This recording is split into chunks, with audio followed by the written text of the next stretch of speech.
Assalamualikum warahmatullahi wabarakatuh. Sisters, I hope you are all doing well in the best state of iman and health. Today inshallah ta'ala we will look into dua number 20. A'udhu billahi minash shaitanir rajim. Bismillahir rahmanir rahim. Rabbi shrah li sadri wa yassir li amri wahlul 'uqdatam min lisani yafqahu qawli. Rabbi zidni ilma, Rabbi zidni ilma, Rabbi zidni ilma. Allahumma faqihna fid din, Allahumma faqihna fid din, Allahumma faqihna fid din. اللهم لا سهل إلا ما جعلته سهلا وأنت تجعل الحزن إذا شئت سهلا. بسم الله الرحمن الرحيم. اللهم عافني في بدني، اللهم عافني في سمعي، اللهم عافني في بصري، لا إله إلا أنت. اللهم إني أعوذ بك من الكفر والفقر وأعوذ بك من عذاب القبر، لا إله إلا أنت. So this is your dua number 20. Let's look into the pronunciation part of this. The first word that is coming, that is Allahumma, as we have seen in the previous duas that we have memorized earlier, that we need to recite it as Allahumma. It is not Allahumma, it is Allahumma. Afini, it is not Afini, it is Afini.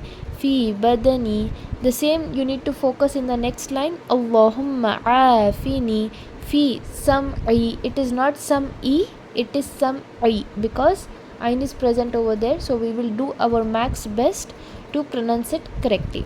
Next line, Allahumma afini fi basari, it is not basari, it is basari. We have learned that swad we need to pronounce it a little thick. If I write this word in English and give it to you, I will write it as BASAWREE, basari. Okay, so for pronunciation it will be basari. La ilaha illa anta, Allahumma inni a'udhu bika. We have done this word before as well. This is not a'udhu bika, it is a'udhu bika min al-kufr wal faqr وأعوذ بك من عذاب القبر. It is not khabar, it is qabr. لا إله إلا أنت. So in this entire dua you need to focus on few words. The first word is Allahumma, then afini, then sam'i, basari, a'udhu bika, kufr, faqr, qabr. So these 8 words we all need to focus, and inshallah ta'ala we will do our best to pronounce it correctly.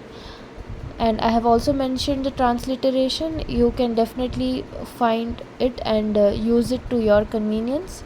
Let's move ahead with the translation of this dua. Translation is, O Allah, grant my body health. O Allah, grant my hearing health. O Allah, grant my sight health. None has the right to be worshipped except you. O Allah, I take refuge with you from disbelief and poverty, and I take refuge with you from the punishment of the grave. None has the right to be worshipped except you. Now, if you look into the format of this dua, the way I have put it into sentence, inshallah, I hope it will be easy for you to learn. Look into this dua. The first 3 lines are asking about granting health. First 3 lines. First you are asking health for the body, that is badani, then basari, that is your hearing, and sam'i, that is your sight, eyes. So the first 3 lines we are asking Allah subhanahu wa ta'ala to provide us health. In the 4th line we are saying la ilaha illa anta, that is we are declaring that nobody has the right to be worshipped except Allah subhanahu wa ta'ala. Come to the next 3 lines of this dua. Okay, in the next 3 lines we are taking refuge. Refuge from what? From disbelief, point number 1, from poverty, point number 2, and from the punishment of the grave, that is your line number 3. Okay, and the 4th line is the same, la ilaha illa anta.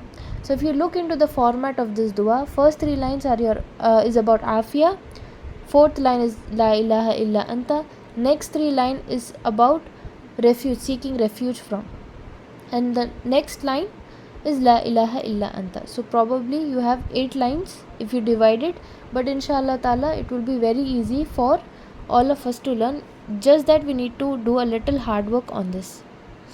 So this is the translation of this dua. Now let's move ahead with the benefit of this dua. Abu Bakr radiallahu ta'ala anha would recite this dua thrice every morning and evening as he heard the Prophet sallallahu alaihi wasallam reciting it. So by this hadith we understand two things. Number one is that we need to recite this dua every morning and evening, that is both in the time of morning askar and evening askar. Okay. Second point that we understand is we need to recite it 3 times. So whenever we are going to practice this dua, we will start with the morning askar and with the evening askar times, and we will read it for 3 times. So these are the 2 points that we need to remember. I've also mentioned the reference of this hadith. So this is the lesson for today. If you have any doubts, please let me know. Jazakallah khair, barakallahu fikum. Assalamualaikum wa rahmatullahi wa barakatuhu.